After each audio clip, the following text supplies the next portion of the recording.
When I married Josh, I believed in the idea of, for richer or poorer. I thought love would always be enough, that we'd figure out how to navigate life's challenges together. But somewhere along the way, the strain of making ends meet started to erode the foundation of our marriage. Josh wasn't lazy. He worked harder than anyone I knew, long hours at a job that paid too little, all so we could scrape by each month. But as the years passed, I found myself resenting the life we'd built, or, more accurately, the life we couldn't build. I wanted things he couldn't give me, a house instead of a tiny apartment, vacations instead of staycations, the freedom to say yes to life instead of constantly saying no, and the truth I didn't want to admit was that I blamed him for it. The cracks in our marriage weren't sudden, they crept in slowly, so subtly I didn't notice them at first. We stopped going out for date nights because we couldn't afford them. We stopped talking about our dreams because it hurt too much to acknowledge how far away they felt. And eventually, we stopped talking about much of anything. I could feel myself pulling away, retreating into a version of myself I didn't recognize. Josh tried to bridge the gap. He'd surprise me with little things, like my favorite coffee or a handwritten note, but it only made me feel guiltier. "You're doing everything you can," I'd say, forcing a smile. "It's not your fault." But deep down, I didn't believe those words. Everything changed one evening at a friend's dinner party. I wasn't going to go, Josh had to work late, and I didn't feel like explaining his absence to everyone. But my best friend, Claire, convinced me. "It'll be good for you," she said. "You need a break." The party was held at a sprawling house in the suburbs, the kind of place I could only dream of living in. As I mingled with the guests, I couldn't help but compare their lives to mine. That's when I met Evan. Evan was charming, confident, and successful in a way that felt effortless. We started talking, and I found myself opening up about things I hadn't admitted to anyone, not even Josh. "It's just hard," I said, swirling the wine in my glass. "Sometimes I feel like I'm stuck in a life that doesn't fit." "You deserve more," Evan said simply, his gaze steady. His words struck a chord I hadn't expected, and for the rest of the night, I couldn't stop thinking about them. The conversation with Evan lingered in my mind for weeks, planting seeds of doubt I couldn't ignore. One evening, as I sat in our tiny living room while Josh cooked dinner in our even tinier kitchen, I realized I couldn't do it anymore. I couldn't keep pretending I was happy when I wasn't. "Josh," I said, my voice shaking. He turned, concern flickering across his face. "What's wrong?" "I think we need to talk," I said, the words heavy on my tongue. "About us." Telling Josh I wanted to leave was the hardest conversation of my life. He looked at me with a mix of confusion and heartbreak, his voice cracking as he asked, "Is this really about money?" "It's not just the money," I said, tears streaming down my face. "It's everything. I feel like we've been stuck for so long, and I don't know how to get unstuck." "But we're supposed to figure that out together," he said, his voice breaking. "I know," I whispered. "But I don't think I can anymore." I moved out a week later, into a small apartment I could barely afford on my own. It wasn't glamorous, but it felt like a fresh start, a chance to rebuild my life on my own terms. Claire was supportive, but she didn't hide her concern. "Are you sure you're doing the right thing?" she asked one evening as we unpacked boxes. "I don't know," I admitted. But I couldn't keep living a life that didn't feel like mine. At first, I threw myself into creating a new life. I focused on my career, reconnected with old friends, and even started dating casually. But no matter how hard I tried to move forward, there was a nagging feeling I couldn't shake, a quiet voice in the back of my mind that kept asking, "What if you made a mistake?" It wasn't just that I missed Josh, I missed the version of myself I'd been when I was with him. One evening, as I walked home from work, I spotted Josh through the window of a coffee shop. He was sitting at a table, laughing with a woman I didn't recognize. My heart twisted in a way I didn't expect, a mix of jealousy and sadness I wasn't prepared for. I wanted to turn away, to keep walking and pretend I hadn't seen him. But something kept me rooted to the spot, watching as he smiled in a way I hadn't seen in years. Seeing Josh in that coffee shop was like a punch to the gut. I didn't expect to feel anything, not after the decision I'd made, not after convincing myself that leaving was the right thing to do. But as I stood there, watching him laugh with someone else, a wave of emotions crashed over me. Jealousy. Regret. Sadness. I turned and walked away before he could see me, my heart pounding as I tried to make sense of the knot forming in my chest. I had made my choice. I had walked away. So why did it feel like I was the one who'd been left behind? That night, I couldn't sleep. My mind kept drifting back to Josh, to the way he looked so at ease, so content.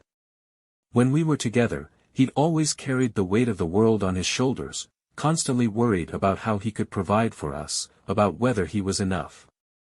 I'd told him he didn't have to feel that way, but deep down, I knew he'd never truly believed me.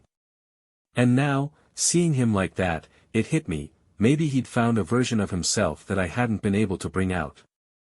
A week later, I ran into Josh at the grocery store. I'd been debating whether to reach out to him, just to talk, to see how he was doing, but life had other plans. "Caroline," he said, his voice a mix of surprise and warmth. "Hi, Josh," I replied, feeling a rush of nerves. For a moment, we just stood there, awkwardly holding our baskets in the middle of the produce aisle. "How have you been?" he asked finally. "Good," I said, though the answer felt hollow. "And you?" "Better," he admitted, his honesty catching me off guard. "It's been different, but I'm figuring things out." I nodded, unsure of what else to say. There was a pause before he added, "I never thought I'd run into you here. Funny how life works." "Yeah," I said with a forced smile. "Funny." I couldn't stop myself from asking. "I saw you at the coffee shop last week," I blurted out. "With someone?" Josh raised an eyebrow, a flicker of surprise in his expression. "Oh, you mean Emily? She's just a friend from work."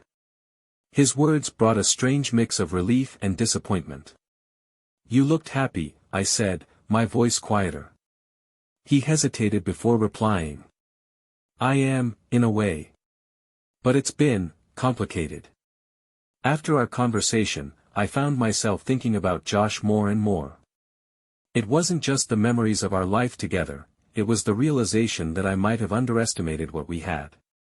For years, I'd focused on what was missing, on the ways our life didn't measure up to the one I'd envisioned.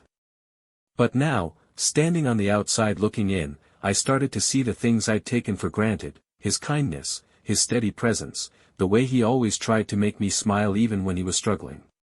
Claire noticed my shift almost immediately. "Are you okay?" she asked one evening as we sat on my couch. "I ran into Josh," I admitted. "And it stirred up feelings I wasn't expecting." She gave me a knowing look. "Feelings like regret?" "Maybe," I said, avoiding her gaze. "I don't know. I thought I was doing the right thing, but now I'm not so sure." Claire sighed. "Leaving was a big decision, Caroline. But that doesn't mean you can't change your mind. The question is, what do you really want?" A few days later, I decided to reach out to Josh. I wasn't sure what I hoped to achieve, closure, maybe, or just clarity, but I couldn't keep wondering, what if? He agreed to meet me at a park we used to visit when we first started dating. As we sat on a bench overlooking the lake, I struggled to find the right words. "I've been doing a lot of thinking," I began. "About us. About why I left." Josh nodded, his expression unreadable. "And I think I let my frustrations get in the way of what really mattered," I admitted. I kept focusing on what we didn't have instead of appreciating what we did. He didn't respond right away, and the silence felt deafening. When he finally spoke, his words were measured but honest. "I loved you, Caroline. I still do, in a way. But when you left, it broke something in me. I kept asking myself what I could have done differently, but the truth is, I was doing the best I could. His words hit me like a punch to the gut. I know, I said, tears streaming down my face. And I'm sorry. I didn't see it then, but I see it now. Josh sighed, running a hand through his hair. I don't know if we can go back to the way things were, he said softly. I'm not asking for that, I said quickly. I wanted you to know that I see things differently now. And I'm proud of you, for everything you've done, for how far you've come. We sat in silence for a while after that, the weight of our shared history hanging between us. I think we both needed this, Josh said finally. To figure out who we are on our own. I think you're right, I replied, though my heart ached at the thought of letting him go completely. As we said our goodbyes, I felt a strange sense of peace. Saying goodbye to Josh that day was harder than I expected. As I walked away from the park, the weight of everything we'd been through, and everything we might never be, pressed heavily on my chest. But as much as it hurt, I knew it was a turning point. Josh was right, we needed to figure out who we were on our own. For so long, I had let my frustrations and unmet expectations define me. Now, it was time to find out who I was outside of the shadow of our marriage, outside of the what-ifs and regrets. The first few weeks were tough. I felt untethered, like I was floating in an unfamiliar space without a clear direction. But slowly, I began to focus on the things I'd neglected for years. I started with small changes, a new haircut, rearranging my apartment, picking up hobbies I'd abandoned long ago. Photography had always been a passion of mine, and I signed up for a weekend workshop at a local community center. For the first time in a long time, I felt like I was doing something just for me. Of course, it wasn't all smooth sailing. There were days when the loneliness crept in, when I questioned whether I'd made the right choices. Seeing happy couples on the street or hearing friends talk about their partners brought pangs of regret I couldn't fully shake. One night, I found myself scrolling through old photos of Josh and me, reliving moments that felt like a lifetime ago. I wanted to call him, to hear his voice, but I stopped myself. I had to resist the urge to use him as a safety net. Claire continued to be a source of strength, but I also found support in unexpected places. At the photography workshop, I met a group of people who shared my passion for capturing life's beauty through a lens. One of them, a woman named Emma, became a fast friend.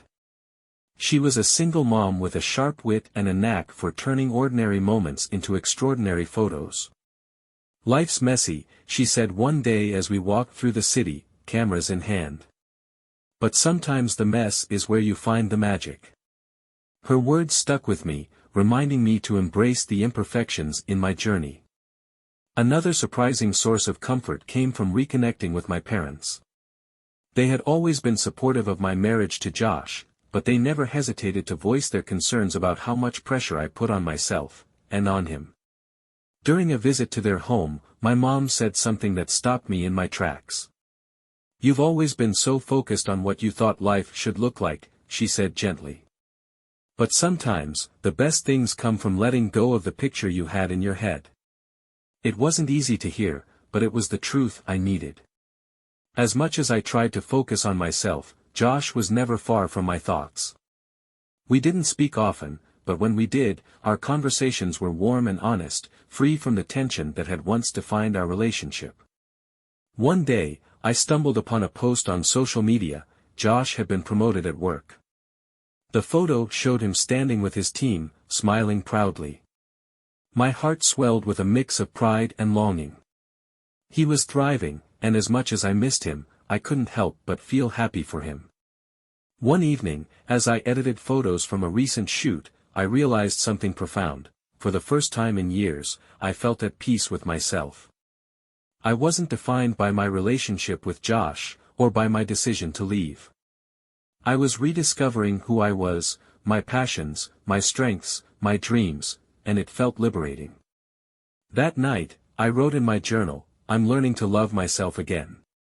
And maybe, that's the first step toward truly loving someone else. A few weeks later, I received a message from Josh. "Hey, I was wondering if you'd like to grab coffee sometime. No pressure, just thought it might be nice to catch up." My heart skipped a beat as I read his words. I wasn't sure what he wanted or where the conversation might lead, but I knew one thing: I was ready to see him again, not as the person I used to be, but as the person I was becoming. When we met, it felt like stepping into a new chapter of our story. Josh looked different, more confident, more at ease, and I realized that I probably looked different too. We talked for hours, sharing updates about our lives, our growth, our reflections on the past. "I've been thinking a lot about us," Josh said at one point. "About what went wrong, but also about what went right. We had something special, Caroline. And I think we still could." His words took my breath away. "I've been thinking about that too," I admitted. "But I also think we needed this time apart, to figure out who we are and what we want." As we said goodbye, Josh smiled and said, "Maybe we'll figure it out together this time." "Maybe we will," I replied, my heart full of hope. Meeting Josh at the coffee shop felt like opening a door I hadn't realized was still there. His words, "Maybe we'll figure it out together this time," echoed in my mind long after we said goodbye. They weren't a promise, but they were an invitation. As I walked home that evening, I found myself smiling in a way I hadn't in a long time. There was no certainty about where this might lead, but for the first time, I felt at peace with the uncertainty. Over the next few weeks, Josh and I fell into a rhythm of regular conversations. We didn't rush into anything, there were no grand declarations of love, no immediate plans to get back together. Instead, we focused on reconnecting as people, not as a couple. We talked about everything: our jobs, our hobbies, the lessons we'd learned during our time apart. "I've realized how much I let fear drive my decisions," I admitted one evening over the phone. "Fear of not having enough, fear of failing, and I think I let that fear push us apart." "I get that," Josh replied. "And I've realized how much I tied my self-worth to what I could provide. I was so focused on trying to prove myself that I forgot to just be." Our conversations were honest, raw, and healing in ways I hadn't expected. Eventually, Josh suggested we meet again, not for coffee this time, but for something more personal. "There's this art exhibit downtown," he said. "I remember you used to love that kind of thing. Want to check it out with me?" I hesitated, my heart pounding at the thought. This wasn't just catching up, it felt like a step towards something deeper. "I'd love to," I said finally. The exhibit was beautiful, and so was the time we spent together. We wandered through the gallery, sharing quiet observations and bursts of laughter. At one point, as we stood in front of a particularly striking painting, Josh said, "This reminds me of us, chaotic, but somehow it works." I looked at him, my heart swelling. "Maybe we're not as chaotic as we think," I replied. As we spent more time together, it became clear that moving forward would require us to confront the past head-on. One evening, as we sat on a bench in the park where we'd had our emotional goodbye months earlier, Josh turned to me with a serious expression. "Do you think you'd have stayed if things had been different?" he asked. I took a deep breath, choosing my words carefully. "I think I needed to leave to understand what I really wanted," I said. "But I also think we were both carrying expectations that neither of us could meet at the time." Josh nodded, his gaze thoughtful. "I think you're right. And maybe we needed this time apart to figure out how to meet those expectations differently." Rekindling our connection wasn't without its challenges. There were moments of doubt, moments when old insecurities resurfaced. One evening, Josh mentioned he'd been spending time with Emily, the coworker I'd seen him with months earlier. "She's been a good friend," he said. "But that's all it is." His honesty caught me off guard, and for a moment, I felt a flicker of jealousy. But instead of letting it fester, I chose to trust him. "Thank you for telling me," I said. "I appreciate your openness. It wasn't easy, but it was a step toward building something new." The real turning point came during a dinner Josh invited me to at his apartment. It was the first time I'd been back in the space we used to share, and the familiarity was both comforting and bittersweet.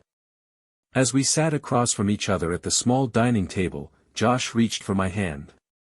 "Caroline," he said, his voice steady, "I don't know where this is going, but I do know one thing, I want you in my life.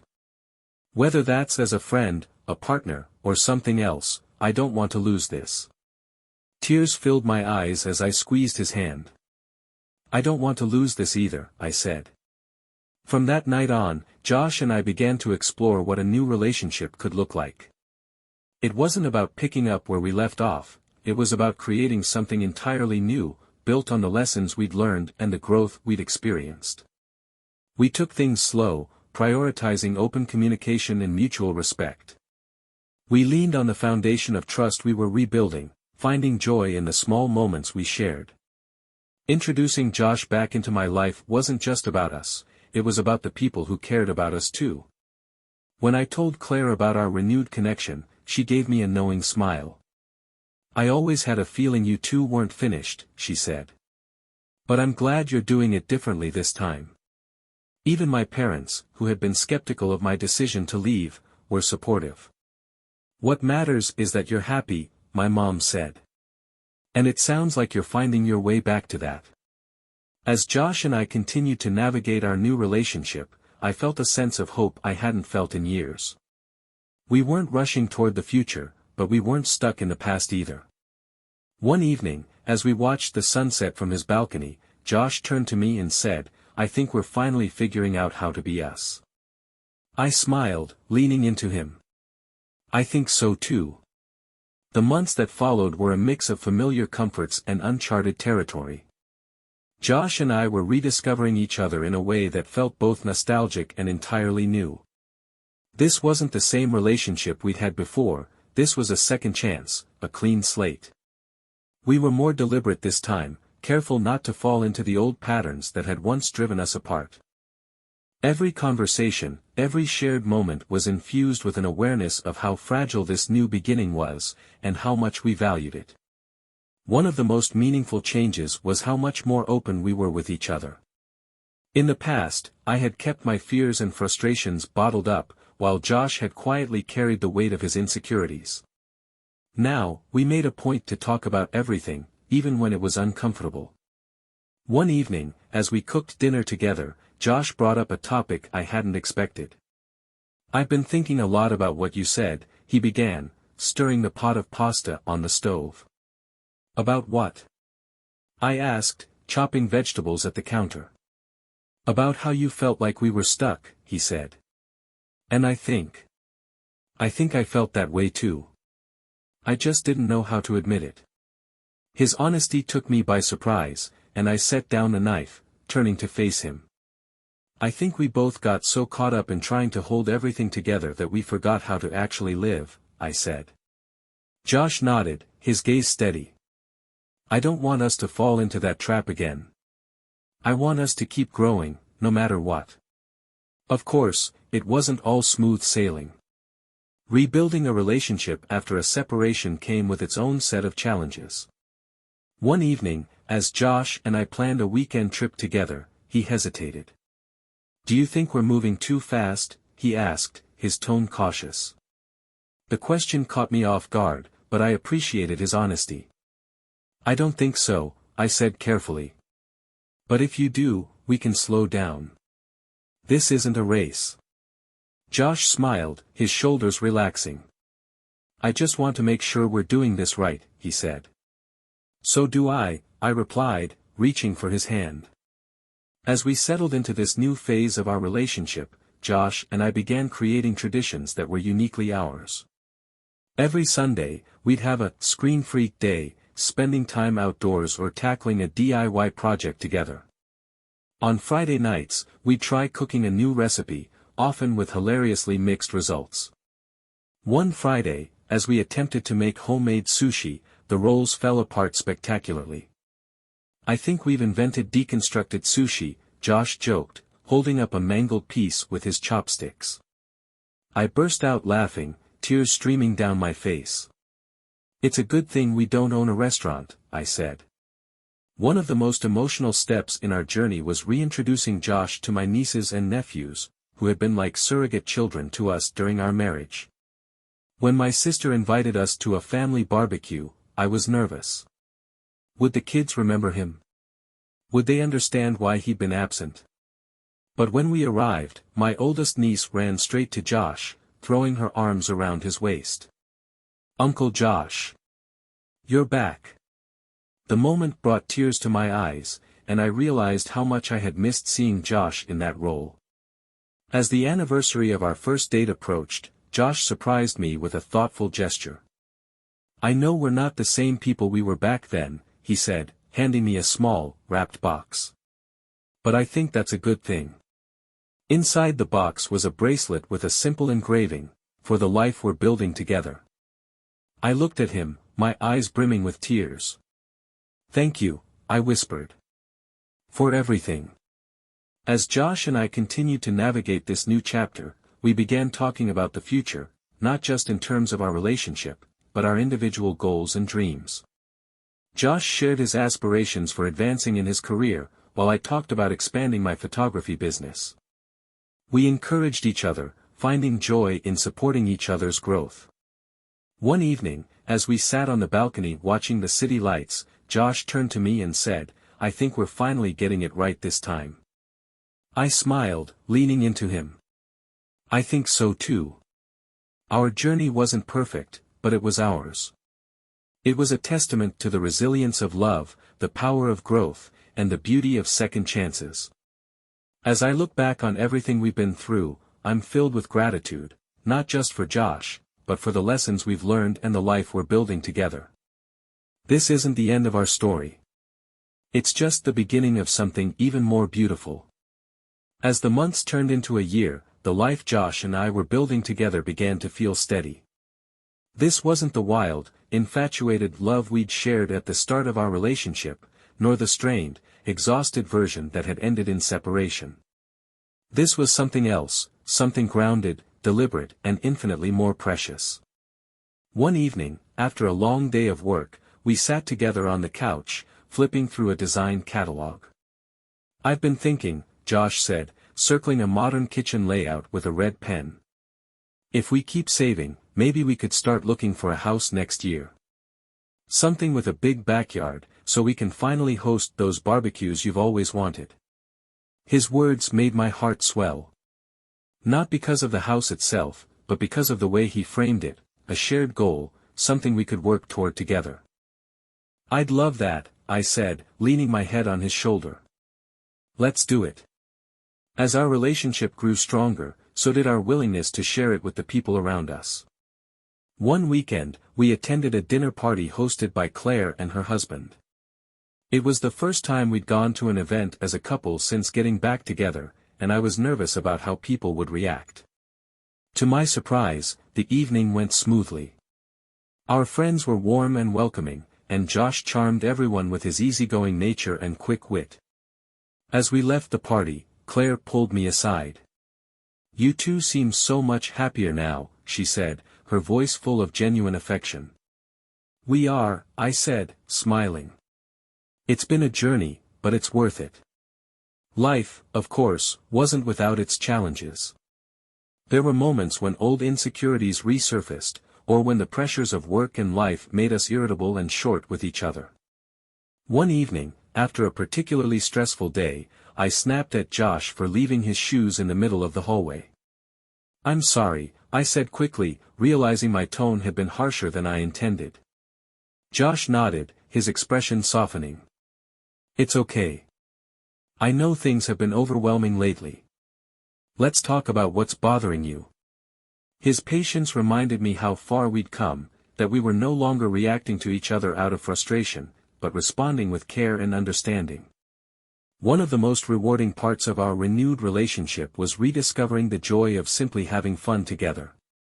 We started a tradition of surprise date nights, where one of us would plan an outing without telling the other. One evening, Josh took me to an escape room. We spent an hour solving puzzles and laughing at our ridiculous attempts to crack the codes. As we celebrated our victory at the end, Josh said, "I think we make a pretty good team." "We always have," I replied, smiling. As our relationship deepened, the question of marriage inevitably came up. One evening, as we walked along the riverfront, Josh turned to me and said, "Do you ever think about getting married again?" His question caught me off guard, but I appreciated his honesty. "I do," I said after a moment. "But I think what matters more is that we're committed to each other, no matter what form that takes." Josh nodded, his hand tightening around mine. "I feel the same way," he said. On the anniversary of the day we first reconnected, Josh surprised me with a weekend getaway to a cozy cabin in the mountains. As we hiked through the forest, cooked meals together, and talked late into the night, I was reminded of why I'd fallen in love with him in the first place. "This feels like a fresh start," Josh said as we sat by the fireplace on our last evening. "It is," I replied, smiling. "And I'm so grateful for it. Our journey wasn't over, it never would be. Life would continue to throw challenges our way, and we would face them together, just as we had learned to do." But as I sat on the balcony one evening, watching the sunset with Josh by my side, I felt a deep sense of peace. This was the life we were building, imperfect, ever-changing, and filled with love. Our story isn't about perfection. It's about resilience, growth, and the beauty of choosing each other every day. As I reflect on everything we've been through, I'm filled with gratitude, not just for Josh, but for the lessons we've learned and the life we've created together. This isn't the end of our journey. It's just the beginning of something even more beautiful. The life Josh and I were building wasn't flashy or dramatic, but it was ours. Every day, we found new ways to connect, to laugh, and to grow. Our relationship wasn't perfect, but we'd stopped expecting it to be. Instead, we focused on showing up for each other, no matter what life threw our way. 6 months after our weekend getaway, Josh came home with an idea that changed everything. "I've been thinking," he said, sitting across from me at the dining table. "What if we took a leap and started looking for a house now, instead of waiting?"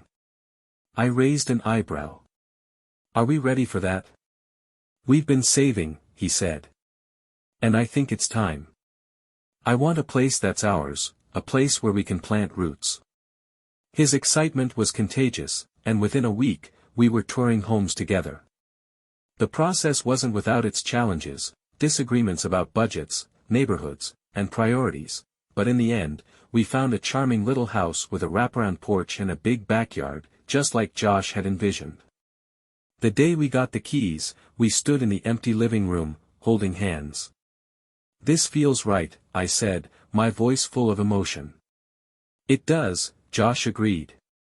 "This is where our new chapter begins."